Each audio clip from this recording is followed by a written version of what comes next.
안녕하세요. 재테크 농부입니다. 오늘도 관심있게 볼만한 리포트나 종목들을 분석해 보겠습니다. 그럼 바로 시작하겠습니다. 구독과 좋아요 부탁드립니다. 해당 영상은 개인적인 의견일 뿐 참고만 부탁드립니다. 어제 장이 초반에 많이 하락하다가 조금 상승하면서 마감했습니다. 그래도 나스닥은 고점 대비로 보면 겨우 마이너스 0.6%밖에 안 빠졌습니다. 7월과 8월에 5% 이상씩 빠진 것에 비해 아직 시작도 안 한 듯합니다. 위에 보시면 선물도 일단 하락 출발인데 다시 말아올릴지 어느 정도 조정을 줄지 궁금하네요. 참고로 다음 주 금요일에는 내마녀의 날로 아마 그 전에 어느 정도 큰 조정이 있지 않을까 예상됩니다. 물론 주가를 예상하는 건 아무도 못하지만 과열되면 조정이 온다는 것은 누구나 알고 있기 때문에 계속 현금 보유량을 늘리고 있습니다. 예상과 다르게 급등하면 마음이 좀 아프겠지만 그래도 돈을 잃는 것보다는 낫기 때문이죠. 제 개인적인 예상이니 참고만 해주세요.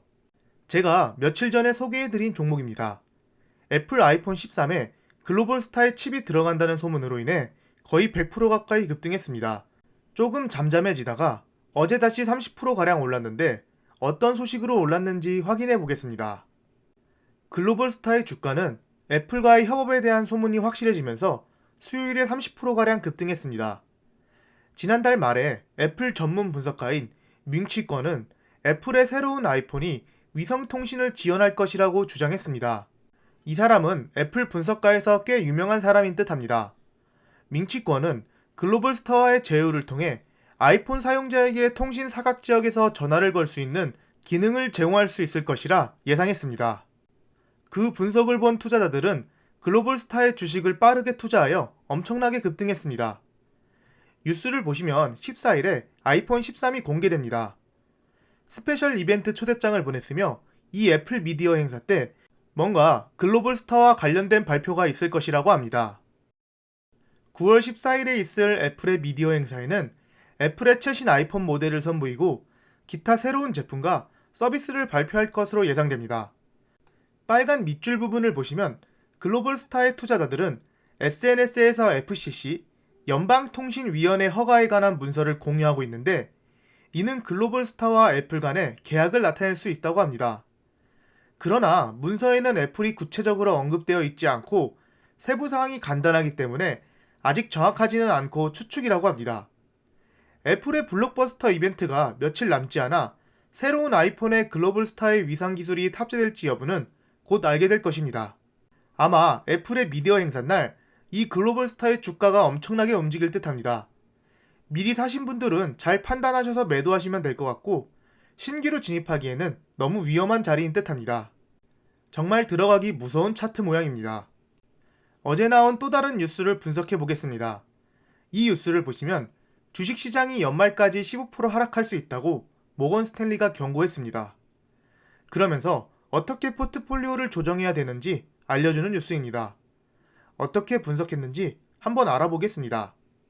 모건 스탠리 자산관리의 최고 투자 책임자인 리사 샬렛은 이렇게 말했습니다. 현재 시장의 문제는 주가 조정에 취약한 상태입니다. 특히 2020년 3월 저점 이후 10% 이상의 조정이 없었기 때문에 더욱 취약하다고 그녀는 말하고 있습니다. 그러면서 이번 주 화요일 모건 스탠리의 글로벌 투자위원회는 올해 말까지 주식시장이 10에서 15% 하락할 것으로 예상한다고 그녀는 밝혔습니다. 이러한 조정을 대비하기 위해 그녀는 어떤 종목을 투자하는 게 좋은지 설명해주고 있습니다. 그녀는 우수한 순환 주식으로 포트폴리오를 리밸런싱 해야 한다고 말하고 있습니다. 소비자 서비스, 필수 소비재 및 건강관리 분야에서 일관된 배당금을 지급하는 종목을 찾으라고 했습니다. 경기 민감주나 헬스케어 관련 종목 중에서 배당금을 잘 주는 기업들을 찾으라는 소리 같습니다. 간단히 생각나는 종목이 있네요. 머크나 사이먼 프로퍼티, 오메가 헬스케어 등이 있을 것 같습니다. 근데 2020년 3월 이후 15개월간 10% 이상 하락이 없었을 때가 지금이 처음일까요? 한번 과거 차트를 봐보겠습니다. 너무 예전 차트는 말고 2010년부터 봐보겠습니다. 나스닥이 첫 10% 하락한 시점은 2011년 중순이고 그 다음은 2016년 초반입니다. 그때까지 4년 6개월이란 시간이 걸렸고 그 사이에는 10%가 하락하는 기간이 없었습니다. 그 다음부터는 3년 뒤인 2019년에 첫 10% 하락했고 그 다음은 1년 2개월 뒤인 코로나 때 10% 이상 하락했습니다. 코로나 때 10% 하락 이후 지금까지 1년 3개월 동안 10% 하락이 없었다고 주가가 폭락한다는 것은 과거 통계로 비춰봤을 때는 신빙성은 조금 떨어져 보입니다. 하지만 현재 주가는 계속해서 급등하고 있고 전문가가 분석한 내용이니 참고해서 나쁘지는 않을 듯합니다. 최근 들어서 테슬라가 다시 상승세를 타고 있습니다. 드디어 750달러를 뚫었으며 조금씩 정고점에 다가서고 있는 상황입니다. 하지만 야후 파이낸스에서 분석한 뉴스를 보면 최근 들어 투자자들이 테슬라를 매도하고 GM과 포드를 투자하고 있다고 합니다.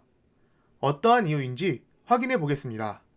미국 노동절 이후 테슬라의 주가는 화요일에 2.64% 상승하며 장 마감 시에 750달러가 조금 넘는 가격에 거래되었습니다. 일부 전문가들은 주당 3,000달러를 목표로 하고 있지만 TD 에머리 트레이드 수석 시장 전략가인 JJ 키나하는 TD 에머리 트레이드 고객들이 테슬라를 매도하는 이유를 분석했습니다. 여기서 일부 전문가는 최근에 제가 소개해드린 아크의 캐시 우드와 일론 머스크입니다. 그 둘은 테슬라 주가가 3,000달러가 간다고 최근에 인터뷰했습니다. 키나하는 야후 파이낸스 라이브에서 TD 에머리 트레이드 고객은 7월과 8월에 테슬라 주식을 매각했는데 이는 전반적으로 매우 흥미롭다고 생각한다 라고 말했습니다. 고객들은 몇 가지 이유로 이 테슬라 주식을 팔았다고 합니다. 첫 번째 이유는 테슬라가 700달러 이상으로 가면 다시 700달러 아래로 떨어질 확률이 높기 때문입니다. 테슬라의 700달러 지지점을 주식의 자석이라고 표현하면서 700달러를 유지하려고 하기 때문에 700달러가 넘으면 고객들은 팔고 700달러 아래로 가면 다시 매수한다고 합니다. 실제 차트를 보면 최근 들어서 700달러의 지지선을 넘지 못하고 계속 떨어지고 있으며 넘더라도 바로 700달러 아래로 떨어지는 모습을 보여줍니다. 두 번째 이유가 테슬라가 전기차 분야에서 직면하고 있는 경쟁 심화와 관련이 있다고 합니다. 최근 GM의 전기차인 볼트가 배터리 화재 위험으로 리콜을 하는 등 기존 내연기관 업체들이 순조로운 항해를 하지 않았지만 이런 기존 내연기관에서 전기차로 진화하는 경쟁자가 테슬라 다음으로 급등할 확률이 있다고 합니다. 실제 TD 에머리 트레이드 고객들은 테슬라를 팔고 구매했던 주식은 GM과 포드라고 합니다. 올해 21년 상승률을 서로 비교해 보겠습니다.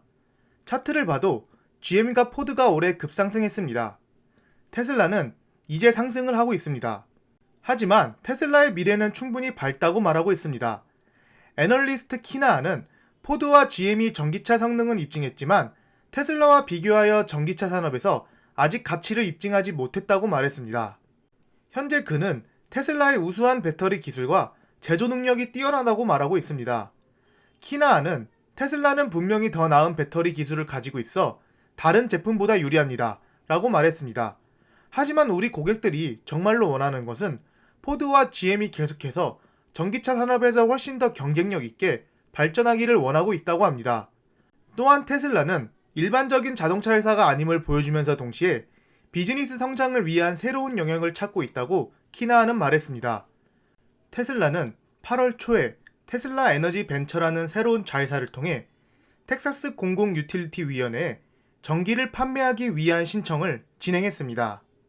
그러면서 마지막으로 다시 투자자들이 자동차 유통, 자동차 제조의 전통적인 관점에서 보고 있는 것은 포드와 GM이 장기적으로 기회를 갖고 있다고 말했습니다.